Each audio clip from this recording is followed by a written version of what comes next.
नमस्कार दोस्तों, मैं हिमांशी कश्यप आपके साथ और आप देख रहे हैं जनता की आवाज। दोस्तों, राष्ट्रीय स्वयंसेवक संघ यानी आरएसएस की हर साल होने वाली अखिल भारतीय प्रतिनिधि सभा की बैठक 12 से 14 मार्च तक हरियाणा के समालेखा में होने जा रही है।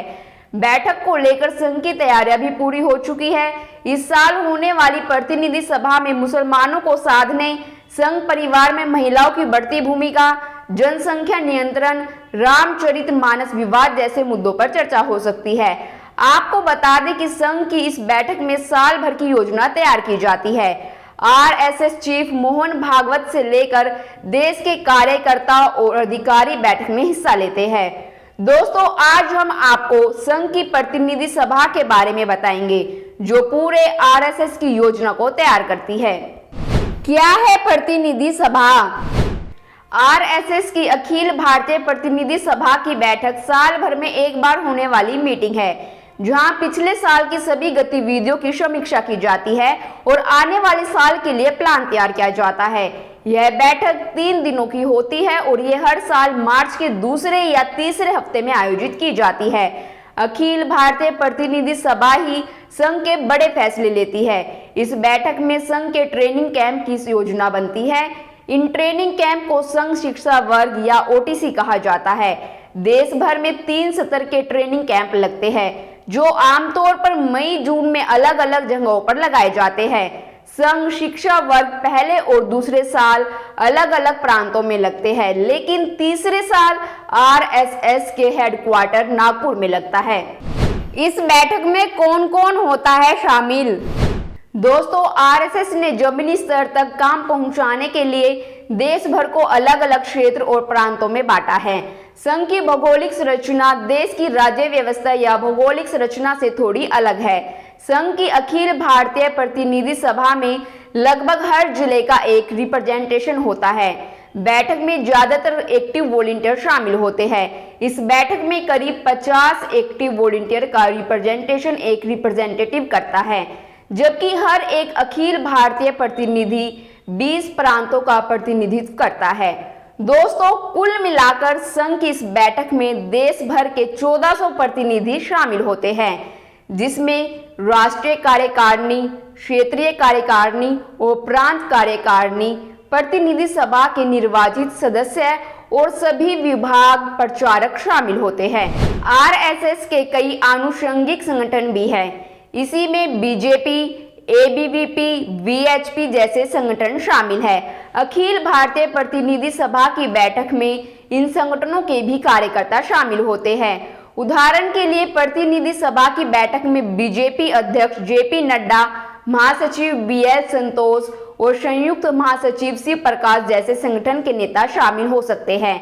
विभिन्न संगठनों के प्रतिनिधियों में सबसे ज्यादा 40 प्रतिनिधि विश्व हिंदू परिषद यानी वीएचपी के शामिल होते हैं। इसके अलावा प्रतिनिधि सभा की बैठक में आरएसएस के पूर्व प्रांत प्रचारकों को भी बुलाया जाता है।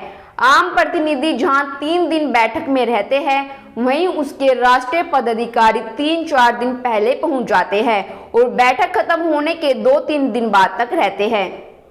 इस साल प्रतिनिधि सभा की बैठक में कौन से मुद्दे उठ सकते हैं? आपको बता दें कि संघ की स्थापना को 100 साल पूरे होने वाले हैं। 1925 में विजयदशमी के दिन संघ की स्थापना हुई। अगले साल इसका शताब्दी वर्ष है। ऐसे में ये बैठक का प्रमुख मुद्दा हो सकता है। पिछले साल गुजरात के कर्नावती में हुई प्रतिनिधि सभा की बैठक में भी 2025 तक देश भर में 1 लाख शाखाओं का लक्ष्य रखा गया था। इस साल भी शताब्दी वर्ष की तैयारी और विस्तार की योजना को लेकर चर्चा हो सकती है। इसके अलावा संघ की बैठक में देश के मौजूदा हालात पर भी चर्चा हो सकती है। कई अहम प्रस्ताव पारित होंगे। सूत्रों के अनुसार संघ की बैठक में पंजाब में खालिस्तान आंदोलन, रोजगार सृजन, रामचरितमानस विवाद, संघ परिवार में महिलाओं की बढ़ती भूमिका, जनसंख्या नियंत्रण और कुछ हलकों में संघ की नेगेटिव इमेज को बदलने के प्रयास है, जैसे मुद्दों पर चर्चा हो सकती है। संघ की ये बैठक राजनीतिक रूप से भी काफी अहम है। इस साल कर्नाटक, मध्य प्रदेश, राजस्थान, छत्तीसगढ़ जैसे राज्यों में विधानसभा चुनाव होने वाले हैं। इसके बाद अगले साल लोकसभा चुनाव भी होंगे। जैसे जैसे राजनीतिक गतिविधियां तेज होंगी, संघ भी उसको ध्यान में रखकर योजनाएं बनाएगा। कितना बड़ा है आरएसएस? संघ के महासचिव दत्तात्रेय होसबले ने पिछले साल कर्णावती में प्रतिनिधि सभा की बैठक में पेश की गई सालाना रिपोर्ट में बताया कि संघ का काम अब देश में 38,000 से अधिक स्थानों पर 60,929 शाखाओं तक पहुंच गया है। इन दैनिक शाखाओं के अलावा साप्ताहिक मिलन या मंडली सम्मेलन भी होते हैं। इसके अलावा आरएसएस के विविध संगठन बीजेपी, वीएचपी, भारतीय मजदूर संघ यानी बीएमएस, भारतीय किसान संघ यानी बीकेएस भी काम कर रहे हैं। दोस्तों, अगले साल 2024 में लोकसभा चुनाव है और जैसा कि आपको पता ही है, देश के पीएम मोदी भी आरएसएस के सदस्य रह चुके हैं और बीजेपी की कई जाने माने नेता भी आरएसएस से जुड़े हुए हैं। तो जाहिर सी बात है, आने वाले लोकसभा चुनाव में आरएसएस से जुड़े सदस्य और बीजेपी मोदी जी के लिए चुनाव प्रचार तो जरूर करेंगे। आपकी इस पर क्या राय है, हमें कमेंट बॉक्स में कमेंट कर जरूर बताएं और बाकी खबरों के लिए देखते रहिए जनता की आवाज। जनता की आवाज यूट्यूब चैनल को सब्सक्राइब करें, साथ ही बेल आइकन जरूर दबाएं।